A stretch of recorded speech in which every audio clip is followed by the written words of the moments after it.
Let's talk about Kevin Warsh. Kevin Warsh! I gotta talk about it. Everyone's been talking about the Epstein files, and we've talked about it, and there's a lot of new information in the Epstein files. That's a big deal for most major media outlets. I want to talk about something that's a little more boring on the surface, but actually maybe even more, there's a chance something might get done, I guess. Is the honest answer, okay? So look, Jerome Powell, we've been doing the sad countdown on every press conference he does. Oh, there's only 3 left. Oh, there's only 2 left. Oh, there's only 1 left. It's almost time for Jerome Powell to hang up the money printer. Okay, he's gone in May, and there's been a bit of a Donald Trump Celebrity Apprentice style run on who he's gonna pick to replace him. And there was a lot of candidates. First, there was Kevin Warsh. Then there was Kevin Hassett, who seemed like a shoo-in, a lock, a 98% on Polymarket. Then briefly, there was Rick Ryder, we talked about, which I was very excited for because I realized this after that video. His name is Richard Ryder, AKA Dick Ryder. Trump could have nominated a literal Dick Ryder to do that. I would have had jokes for years and years. However, all those people went to zero, and instead it went right back to Kevin Warsh. Kevin Warsh was the nominee. A surprise surge straight to the top of the betting markets. Donald Trump a few days ago, a very long Truth Social with his whole resume, saying, "I have known Kevin for a long period of time, and I have no doubt that he will go down as one of the great Fed chairmen, maybe the best. On top of everything else, he is central casting and he'll never let you down." Now, if you guys don't know what central casting is, Trump says that when he means this person looks the part. It's like they're straight out of central casting in Hollywood. And he's really obsessed with people looking the part, looking hot. He's a bit of a showman, as you may have noticed. And that's kind of a funny thing for him to say because Kevin Warsh has had a very long, many years, almost a decade plus, trying to get this job. He's really wanted the job. And the reason he didn't get it last time, he was number 2 behind Powell. You may not know this. Last time when Jerome Powell was picked, it was a close race between Kevin Warsh and Jerome Powell. And at the last minute, Donald Trump said, Kevin Warsh is too young. He said he looks too young, too boyish, and if something bad happens, the markets aren't gonna trust him. This is unironically what Trump said the first time. That's why he picked Jerome Powell, it turns out, was because he looked more serious. So now that it's been quite a few years, Kevin Warsh has aged up and probably fucking dyed his hair grayer. Because he wanted the job this time around. He wants to look older to be more serious so that Trump will pick him. I mean, he really, if you look, this article's quite good. He has been like campaigning for this job. He has wanted this job. This is a serious goal of his, which, a little bit worrying. But so before I go on and explain like what this means, what a Kevin Warsh Fed chair might look like, I need to explain 2 kind of basic finance terms, okay? We'll talk about like raising and lowering interest rates and whether you want to fight for inflation or fight for jobs, right? On Wall Street or in finance in general, if somebody really is concerned about inflation and they want to raise rates and they want to slow the economy down and make sure things don't get too expensive, they're hawkish. They're called hawkish. They're like a hawk watching over inflation, okay? That's hawkish. Not Hawk Tua. There's no Hawk Tua involved. This predates, if you can believe it, Hawk Tua. They're just hawkish. And if they're more concerned about growing the economy, making money easier to print or to borrow, and juicing things in the short term, getting jobs up, they're called dovish. So if you hear these terms all the time, you're like, oh, this guy's hawkish, this guy's dovish.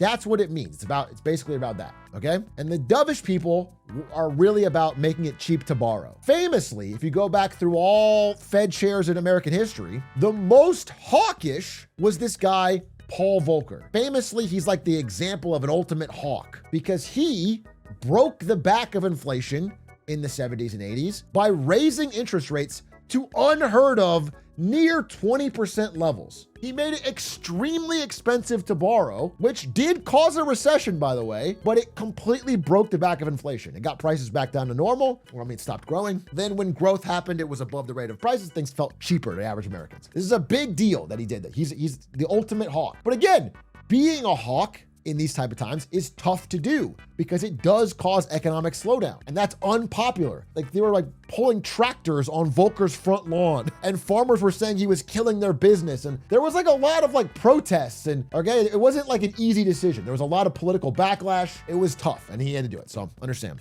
But that's how they did it. The reason you might have noticed that so many crazy market moves happened when Kevin Warsh was chosen as the nominee is that if you look at his past history and things that he said, again, he's been involved in the Fed and central banking and finance for a long time. There is a sense that he is more of a hawk than a dove. And that's a surprise because everybody thought Donald Trump would pick the most dovish person possible. And so there's this big question, you know, Scaramucci from our fucking crypto show was like, the market has decided that Kevin Warsh is Paul Volcker, which again, is an insane thing, right? That's very unlikely. But the market is nervous because if you look at this guy's past statements, he's like extremely concerned over and over again about inflation. And he's not one to want to raise rates in the past. So there's like this question, there's this dynamic is this guy, Kevin Warsh, gonna be Paul Volcker or is he gonna be Donald Trump? Is he gonna be Trump in a mustache doing exactly what Trump wants? Because Trump seems to think that's what he is. Trump thinks Kevin Warsh is going to get in there, cut rates, stimulate the economy. And that's what Kevin Warsh has been saying recently. Since like September of last year, he's been all in on the Trump train, saying whatever he wants to hear. He's been saying Trump's policies are great. We got to cut interest rates. He's been saying everything you got to say to get the job. But is he just saying it to get the job and then he's going to go back? We don't know. All right. Trump wants a hot economy. Okay. He wants aggressive fiscal stimulus, loose monetary policy. That's what he wants. And Kevin Warsh's history gives him some credibility that he won't be doing that. And so the question is, from every financial outlet, will Warsh do what Trump wants? He may not be a guaranteed yes on cutting interest rates. So let me give you some of the pros. Let me give you some of the pros and cons of Kevin Warsh here. The pros are he does have experience and he's not an idiot. He's got some dumb decisions in his past. People like Mark Carney have given them a vouch. People like Ray Dalio have given him a vouch. They've said, hey, and then Ray Dalio is the guy who's constantly saying America is going to default on its debts. The dollar's going to go to zero and they're fucking screwed. And he's like, Kevin Warsh is a guy that probably could. So there's a central sense this guy might actually do the right thing. Here's some cons. In the past, he's actually been wrong about a lot of things. Most specifically, he was one of the Fed governors voting during 2007 and 8. And in that time, he said, let me see if I have a quote here. Like this is like in the peak of the recession. Okay, April 2009. The economy is losing hundreds of thousands of jobs. The unemployment rate is spiking and inflation's only 1.2%. And he's like, I'm worried about inflation. He's like still trying to slow, like that is when you cut rates. That is when it's like you have to cut, and he's still like, so do you understand? Like he's almost insanely hawkish. He might just be dumb, but he's very worried about inflation. So that's his past, that's his experience. Additionally, on a personal level, he's married to, look at her first name. Her last name is the important, Jane. I'm sorry, Jane. So her name is Jane Lauder. You might recognize that name, Lauder, because her dad is, I believe, Ronald Lauder of the Estee Lauder Fortune, which is the makeup company, okay? Billionaire heiress. This guy, very deeply connected in a lot of bad ways. Very deep billionaire connections all over the place. I know he just looks evil, but he also has, very, actually, I don't think he's personally in the Epstein files, but very Epstein files connected. Very like New York City finance billionaire connected. This guy, a big Trump supporter, big Trump donor. So there's a bit of like a pressure there through the family that would fall on Kevin here to prevent him from making the right call, the right decision. Additionally, Kevin Warsh, I think this is actually kind of overblown. He was mentioned and his wife in the Epstein files. I wonder if I could pull up the image. I was gonna be like, oh, well, that's fucking open and shut, right? But then I looked into it. It's like there's one page where they're listing every rich person who has a boat in St. Bart's, and it's like Martha Stewart's on there. It's like a bunch of people that are all rich that are near. And St. Bart's not even the island. That's the only mention I could find of Kevin Warsh in there. So I wouldn't say. I mean, he's just in those circles maybe. But he's not. People are going to say that about him, but I want to say I don't think that's a big criticism. So overall, if I had to give you my short take on this, it's like, of all the people this guy could have picked, Trump could have picked, it could be a lot worse. I'm actually like, okay, this guy's got a background where at least he seems concerned with inflation. He's got possibly the ability to be hawkish when needed. Okay, it's not insane. However, knowing the context we have going into this, the real fear is that he will be like many other people who have said things in the past, and then once Trump has the political pressure, the people around you, the donation money, and the ability to put investigations on you, like he did with Jerome Powell, people flip. Like you can find plenty of people whose past statements, if you saw them, you'd be like, oh, that guy's gonna be a certain way. But yeah, here's what happens in many countries around the world. You have a leader that emerges and basically says, don't put your faith in yourselves, don't put your faith in society, put your faith in me. I'm a strong leader, and I'm gonna make things better all by myself. This is very typical. You see it in the third world, you see it a lot in Latin America for decades. It's basically the argument he's making that he single-handedly is gonna turn the country around. We've never been that kind of country. We have a president. The president is an American citizen who serves for a period of time, constrained by the constitutions and the powers vested in that office. The president works for the people, not the people for the president. And if you listen to the way he describes himself and what he's going to do, he's going to single-handedly do this and do that without regard for whether it's legal or not. The ending is the real. Look, I think people are going to have to make up their mind. I can tell you this, no matter what happens in this election, for years to come, there are many people on the right, in the media, and voters at large that are going to be having to explain and justify how they fell into this trap of supporting Donald Trump, because this is not going to end well one way or the other. This is how it ended. You know what I'm saying? Like, that's a tough quote. That's a tough quote. And then, you know. I'm a never Trump guy. I never liked him. It makes you think that at a fundamental level, this is sort of a he said, she said, right? And at the end of the day, do you believe Donald Trump, who always tells the truth? Just kidding. Or do you believe that woman on that tape? I cannot stand Trump because I think he's a fraud. Well, I think he's a total fraud that is exploiting these people, who is a total fraud. Like you said, I agree with you on Trump because I don't think that he's the person. I don't think he actually cares about folks. Definitely, there is definitely an element of Donald Trump's support that has its basis in racism or xenophobia. I think there's a chance, if I feel like Trump has a really good chance of winning, that I might have to hold my nose and vote for Hillary Clinton. I think that I'm going to vote third party because I can't stomach Trump. I think that he's noxious and is leading the white working class to a very dark place. And how did that end? Do you know what I'm saying? So when I see Kevin Warsh and I look at his past statements from years and years ago, where he's like, yeah, I think we should be careful with inflation and we need to, and then I see all of his recent statements where he says the exact opposite, I feel like I'm more worried about this type of situation than I am that he's a secret agent who said the right thing to get in the job. I think that might have been a lucky thing that we got with Powell and not something that I'm deeply trusting of this time.